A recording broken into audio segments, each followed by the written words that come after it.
memperingati hari pencurahan Roh Kudus seperti yang telah dikerjakan Yesus dalam janjinya bagi murid-muridnya di kamar loteng Yerusalem.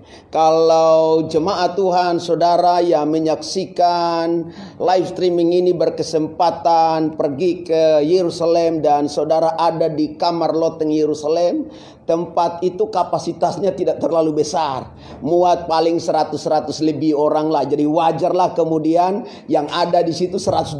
Jadi tidak terlalu besar tempatnya. Dan memang sesuatu yang berbeda kalau kita ada di tempat itu lalu kita berdoa. Memang ya bukan mengkultuskan tempat, saudaraku, tapi orang-orang yang kemudian ada di sana maka punya pengalaman-pengalaman tersendiri. Waktu saya di sana saya mencoba sedikit memojok dari rombongan, lalu kemudian sedikit menundukkan kepala dan mengalami bagaimana enaknya, saudaraku, seperti pengalaman-pengalaman yang dialami walaupun tidak dalam tiupan angin keras, saudaraku, tidak dalam lidah api, saudaraku, karena itu heboh, saudaraku, yang dikasihi Tuhan. Dan itulah yang terjadi dengan murid-muridnya yang 120 orang itu, murid-murid Yesus, perempuan-perempuan dan orang-orang yang percaya waktu itu.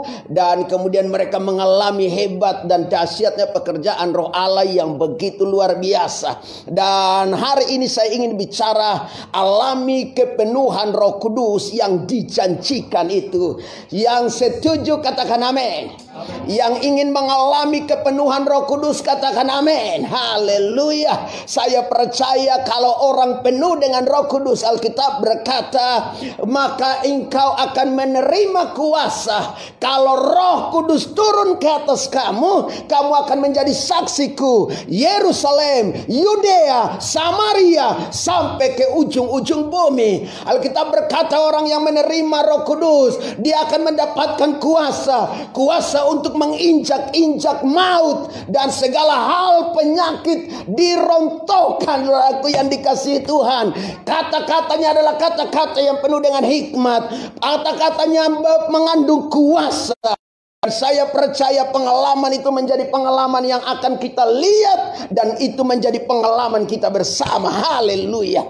Alami kepenuhan Roh Kudus yang dijanjikan itu. Kisah Para Rasul pasal 2 ayat 1 sampai dengan ayatnya yang keempat.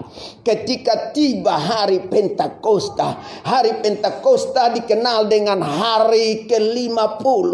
Kenapa disebut 50 hari? Kok cuma 10 hari Yesus naik ke sorga lalu Roh Kudus dicurahkan? Kok 50 hari? Nah, hitungnya waktu Yesus bangkit, dia masih ada bersama dengan murid-muridnya 40 hari lamanya. Lalu kemudian dia naik ke sorga. Jadi hari ke-50 adalah hari dari Yesus bangkit dari antara orang mati. Lalu kemudian janji itu diberikan kepada murid-muridnya sebelum dia masuk ke dalam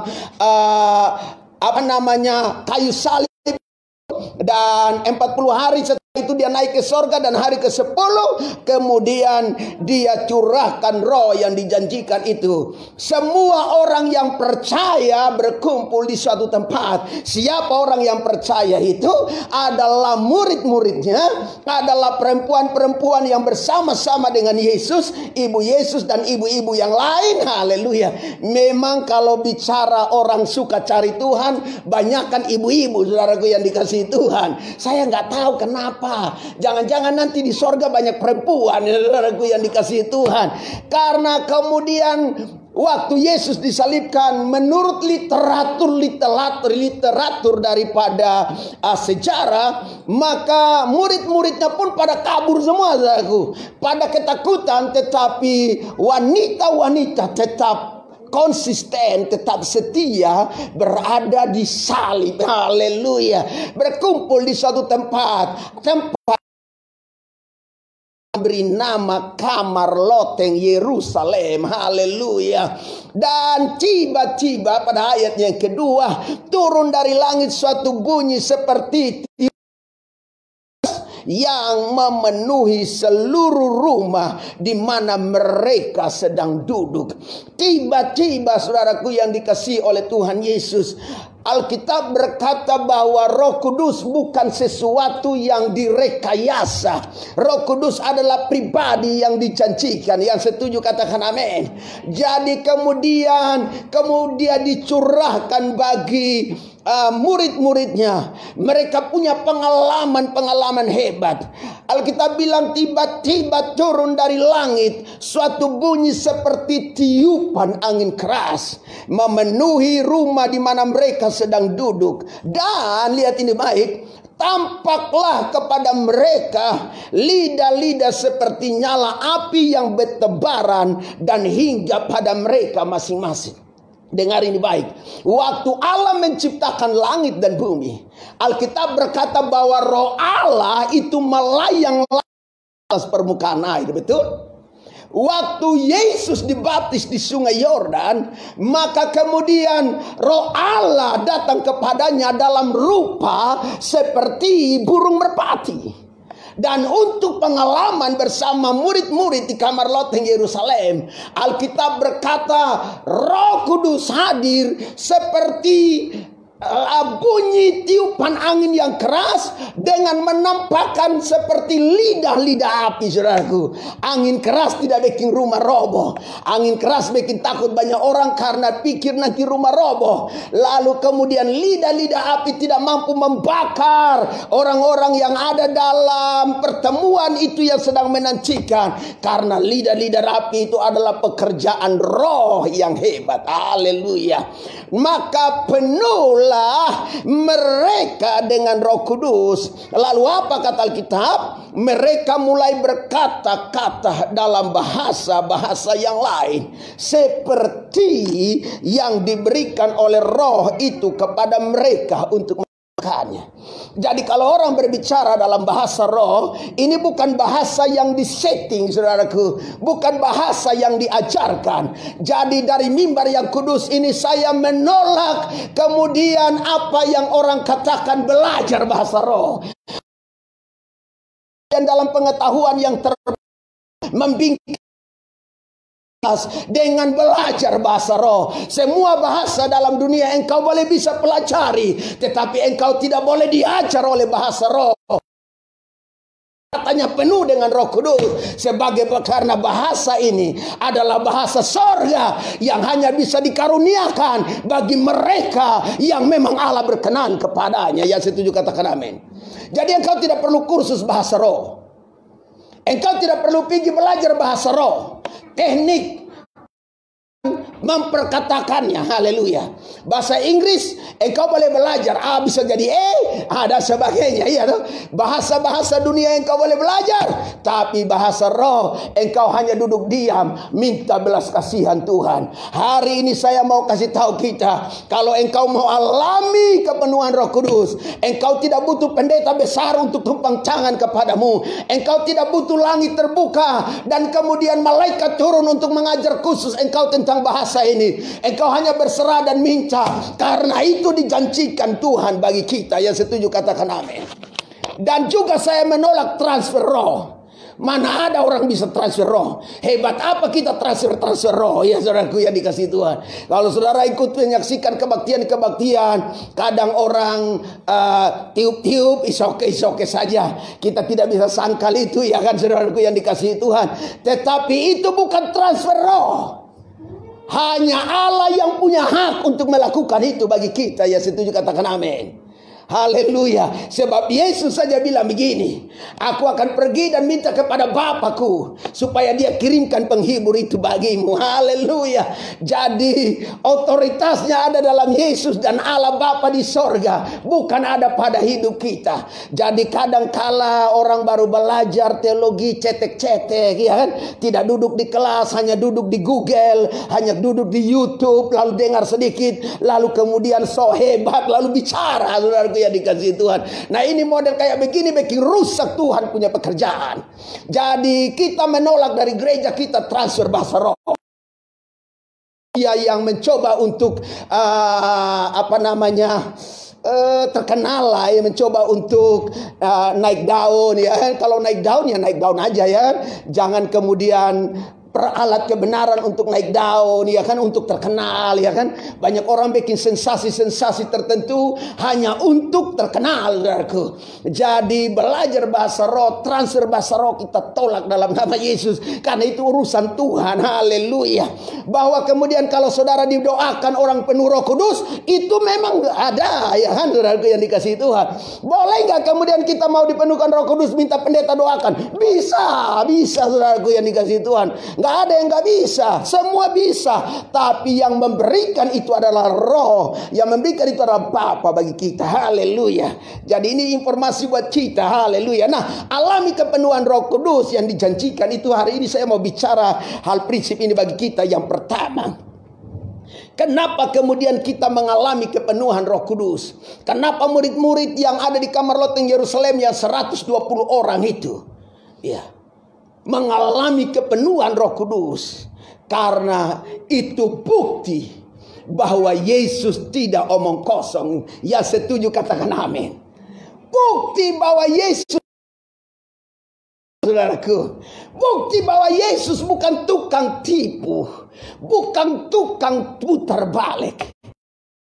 Yesus menjanjikan kepenuhan Roh Kudus kepada murid-muridnya, dan Yesus buktikan itu dengan tidak omong kosong. Ada begitu banyak orang dalam dunia ini hanya bisa bicara, hanya bisa omong besar, hanya bisa jadi tukang tipu, tukang putar balik, tapi yang diomongkannya semua nol besar, semua nggak ada yang bisa dibuktikan. Yesus membuktikan perkataannya bagi kita, orang-orang yang menaruh harap dan sandar kepadanya. Saya percaya keberadaan daripada janji Tuhan, ya dan amin. Haleluya. Seberapa banyak di antara kita yang hadir hari ini, yang di rumah, yang menyaksikan ibadah live streaming ini, dan barangkali engkau belum punya pengalaman-pengalaman hebat bersama dengan Roh yang dijanjikan. Saya berdoa dalam nama Yesus, kepenuhan Roh Kudus merupakan janji Tuhan bagi kita untuk dialami, dan Yesus tidak omong kosong. Yesus buktikan bagi murid-muridnya di kamar loteng Yerusalem. Pengalaman murid-murid tersebar, dan ini menjadi pengalaman kita bersama. Haleluya. Doa saya, saudara akan mengalami itu dalam hidup saudara. Pada Lukas pasal 24 ayat 48-49, kamu adalah saksi dari semua ini. Dan aku akan mengirim kepadamu apa yang dijanjikan Bapakku. Tetapi kamu harus tinggal di dalam kota ini sampai kamu diperlengkapi dengan kekuasaan dari tempat yang maha tinggi. Dan realnya terjadi. Hari ke-10, hari ini yang kita peringati, Tuhan mencurahkan Roh-Nya, dan orang-orang waktu itu mengalami pekerjaan Roh Allah yang hebat. Ada bertebaran lidah-lidah api seperti api. Orang tidak terbakar, tetapi justru orang mengalami kegerakan, orang mengalami kedahsyatan yang hebat dari pekerjaan Roh itu sendiri. Yang setuju katakan amin. Yang kedua, jadi artinya bahwa Yesus bisa dipercaya, amin. Dia bisa dipegang omongannya. Doa saya supaya kita adalah orang-orang yang bisa dipercaya, orang-orang yang bisa dipegang omongan, berjanji dan menepati janjinya. Anak muda bilang jangan PHP ya, jangan beri harapan palsu ya. Haleluya.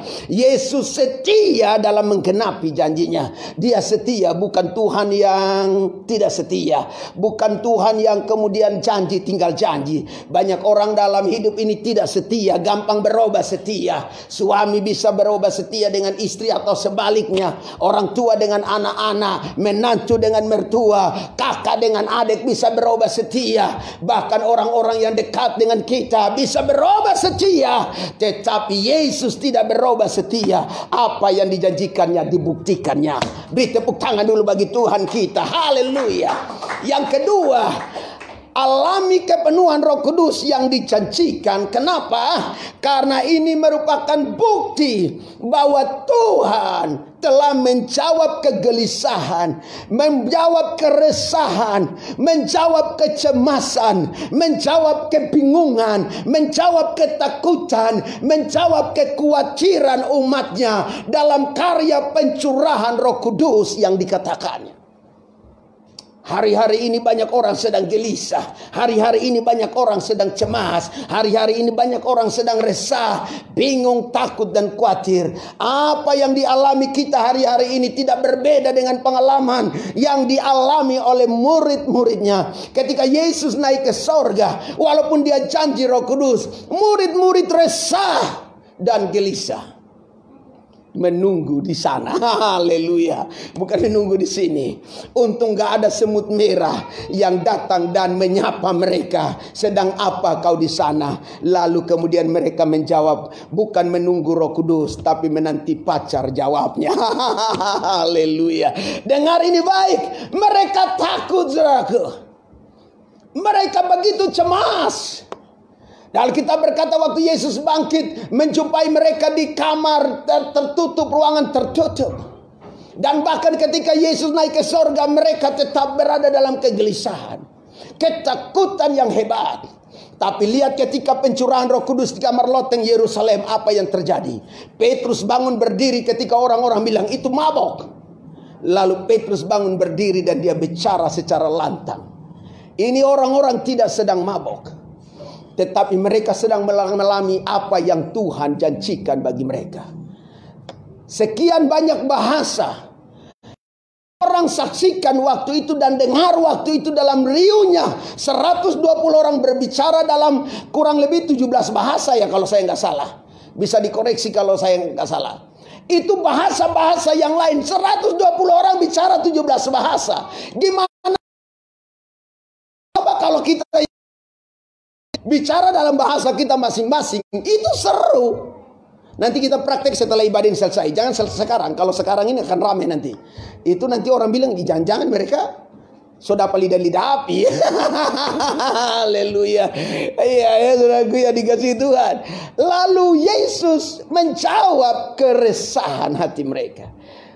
Petrus bicara dengan wibawa dan otoritas yang penuh dengan kuasa ilahi. Dan murid-muridnya waktu itu, dengar ini baik, mulai beritakan Injil secara terbuka walaupun ancaman oleh mata. Haleluya. Kalau kita penuh dengan Roh Kudus, punya kuasa, kita enggak takut, saudara. Saya punya pengalaman berada dalam sebuah perjalanan dari Padang menuju ke Mentawai. Waktu itu saya jumpa di atas kapal, perahu berlayar itu, karena memang perahu kayu waktu itu belum, feri masih terbatas. Lalu kemudian ada seorang yang jenggot panjang. Kami dua sharing, lalu kemudian dia tanya saya mau kemana. Saya bilang saya mau ke Mentawai. Lalu dia bilang, bapak ini siapa? Saya bilang saya pendeta. Lalu kemudian saya tanya, bapak siapa? Oh, saya ustadz. Haleluya. Ustadz dengan pendeta ketemu, saudaraku. Lalu saya tanya, bapak baru dari mana? Dia baru pulang dari Malaysia dalam pendidikannya. Lalu kami dua sharing. Dia sharing tentang apa yang dialami, yang dipelajarinya di Malaysia, dan saya sharing tentang apa yang saya belajar di Salatiga. Haleluya. Jadi singkatnya kemudian dia cerita tentang bagaimana perjalanan hidup, bagaimana tentang apa yang diyakininya, Tuhan yang dipercayainya. Dan juga saya cerita tentang Yesus Kristus Tuhan yang saya percaya, yang saya katakan kepadanya, dialah Tuhan satu-satunya Tuhan dan Juru Selamat. Dia tercengang dan dia lihat saya dan dia bilang begini, agamamu agamamu dan agamaku agamaku. Kan dalam perahu seorang perjalanan 1 hari 1 malam, tiba-tiba kalau kami dua ada masalah, bisa kami baku buang ke laut. Tinggal siapa yang duluan ke laut, dia dikasih Tuhan. Dan saya banyak kemudian jumpa dengan orang yang saya beritakan tentang Yesus Kristus sebagai Tuhan dan Juru Selamat. Sebab yang kita beritakan bukan tentang agama Kristen, kita beritakan bukan tentang orang percaya agama tertentu. Sebab Alkitab, sebab agama tidak menyelamatkan, nabi tidak menyelamatkan, rasul tidak menyelamatkan. Yang menyelamatkan hanyalah Yesus Kristus Tuhan. Beri tepuk tangan dulu bagi Tuhan kita. Jadi tidak ada yang salah kau buka mulut beritakan tentang Yesus Kristus Tuhan satu-satunya Juru Selamat. Haleluya. Dan saya nggak tahu berapa banyak orang, ribuan orang selama saya ada dalam pelayanan pekerjaan Tuhan, yang pernah mendengar berita tentang Yesus, berita keselamatan dari mulutku. Saya kalau naik taksi baru duduk, saudaraku, kalau memang Tuhan gerahkan saya langsung bicara tentang Yesus. Iya. Itu yang saya lakukan dulu. Saya jumpa orang, kalau Tuhan gerakan, saya langsung bicara tentang Yesus Kristus sebagai Tuhan dan Juru Selamat. Dan itu karena ada roh yang bersama dengan kita. Ya, setuju, katakan amin. Jadi kita mau bicara Yesus saja takut minta ampun. Dan Petrus dan murid-murid yang lain melakukan itu. Akhirnya dari mulut mereka Injil tersebar di seluruh muka bumi. Ya, setuju, katakan amin.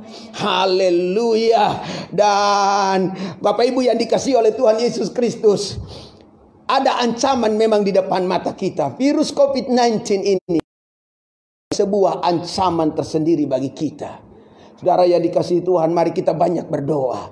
Sebab yang saya tahu hari-hari ini bukan hari-hari yang mudah untuk kita lewati. Kita baru saja mendapatkan surat dari Kementerian Agama Republik Indonesia untuk semua agama di Indonesia. Bagaimana ketika kita beribadah dalam protokoler pemerintah dan memenuhi semua unsur-unsur yang diharapkan. Dibatasi sekian persen orang yang beribadah dengan jarak yang ada. Dan memang untuk gereja kita harus kita lakukan itu. Saya menyerukan kepada gereja-gereja mitra, baik yang di Jakarta, Pastor Andre Balikpapan, untuk mengikuti prosedur ini. Dan kita harus pakai masker ke gereja nanti. Yang dikasih Tuhan, hanya 30 orang beribadah. Lalu kemudian kita cuci tangan sebelum naik, pakai hand sanitizer sebelum beribadah, pakai apa lagi? Ruangan disemprot disinfektan, saudaraku, karena barangnya sudah ada. Sedang kita mau nunggu apa itu, pengukur suhu yang nanti sebentar akan dikirim, ya. Jadi kalau saudara datang harus ditembak dulu, saudaraku. Jadi habis ditembak baru layak naik ke atas.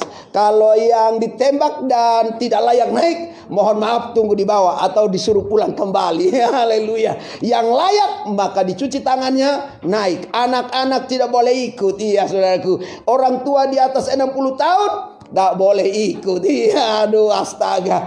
Tetapi memang kita harus ikuti, saudaraku yang dikasihi Tuhan.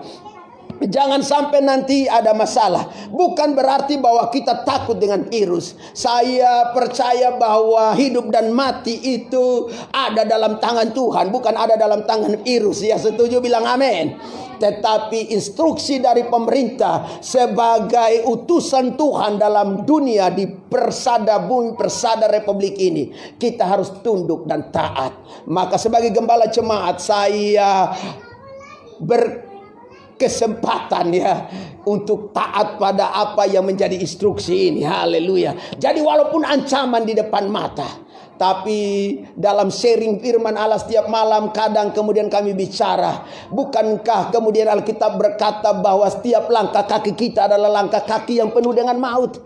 Berapa banyak langkah yang Bapak Ibu sudah habiskan di umurmu hari ini adalah penuh dengan langkah maut. Tetapi dalam hal itu pun Allah menolong kita. Ya, setuju, katakan amin. Allah menyertai dan membela kita. Yang ketiga, yang terakhir yang ingin saya sampaikan bagi saudara, memang harus bicara cepat.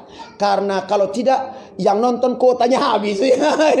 Kalau dia pakai wifi, oke, saudaraku. Kalau dia pakai kuota, saya curiga dia cuma hanya poin 1 lalu dia berhenti. Poin 2 so stop, ya saudaraku. Jadi mari jemaat Tuhan usahakan supaya sampai terakhir, ya. Sampai tetes terakhir, ya. Kalau saudara minum susu yang ada ikannya itu, dia minum sampai tetes terakhir, ya saudaraku yang dikasih Tuhan. Karena itu kesimpulan terakhir itu. Yang ketiga, yang terakhir, saudaraku, alami kepenuhan Roh Kudus yang dijanjikan. Kenapa demikian? Karena ini merupakan bukti bahwa Allah bekerja melampaui pikiran manusia. Di mana ketika peristiwa pencurahan Roh Kudus di kamar loteng Yerusalem itu terjadi dengan unik, terjadi dengan langka. Karena itu peristiwa tidak pernah terjadi lagi sebelum, belum pernah terjadi sebelum dunia dijadikan dan setelah dunia dijadikan. Ini, saudara, peristiwa itu,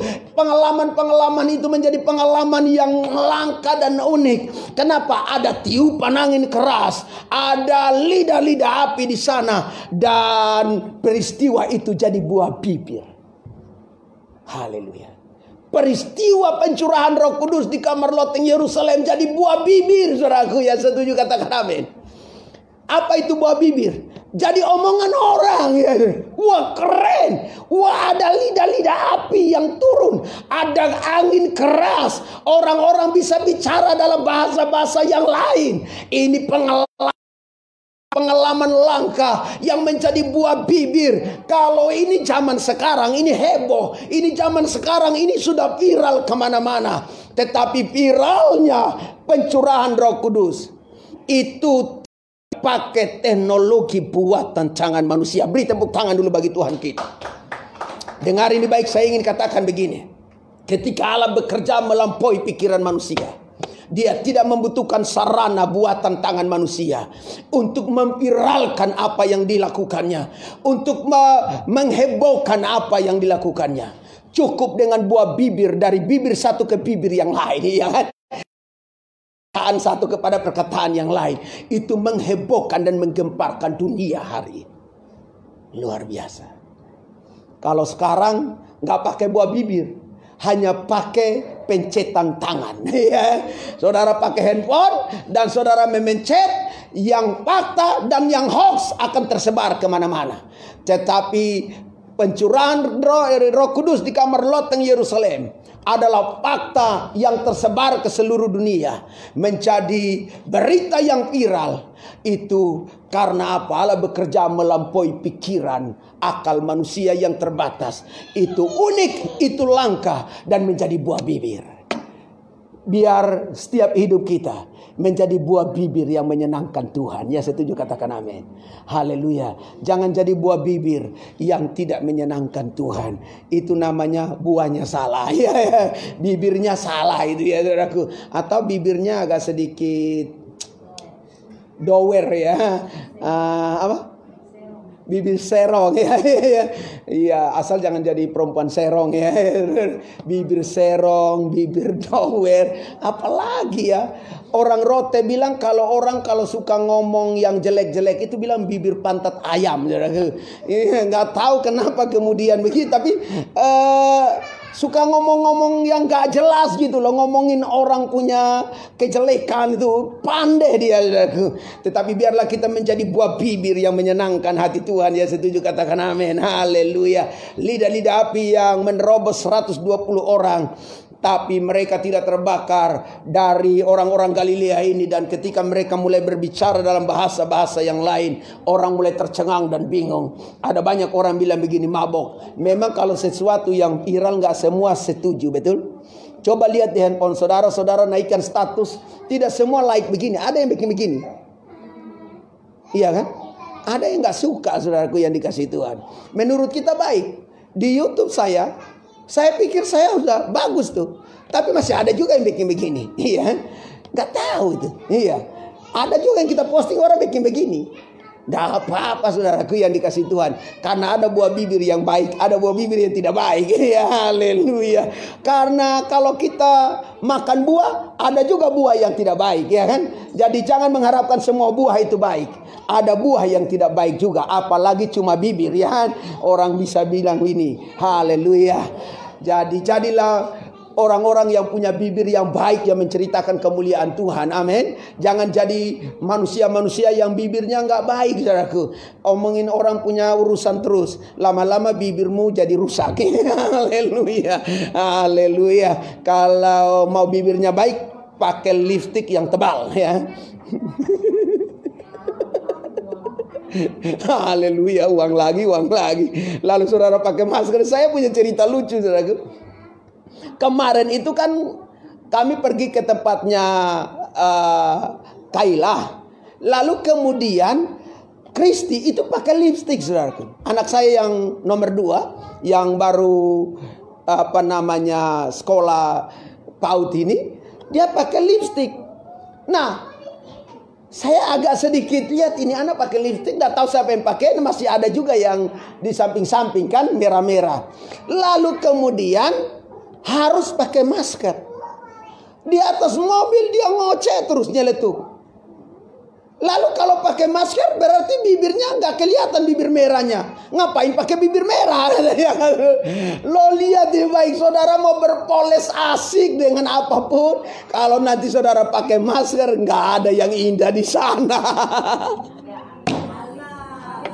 Oh, masih ada alis yang terlihat. Jadi dengar ini baik. Saya berdoa biar supaya setiap apa yang terdengar dari omongan kita bukan buah bibir yang mencibir, bukan buah bibir yang memalukan, bukan buah bibir yang bikin rusak, bukan buah bibir yang bikin kacau, bukan buah bibir yang bikin orang patah semangat, tapi buah bibir yang menyenangkan Tuhan. Beri tepuk tangan dulu bagi Tuhan kita. Dan satu ayat terakhir bagi saudara, Markus pasal 16 ayat 17 sampai 18. Tim musik boleh naik ke depan.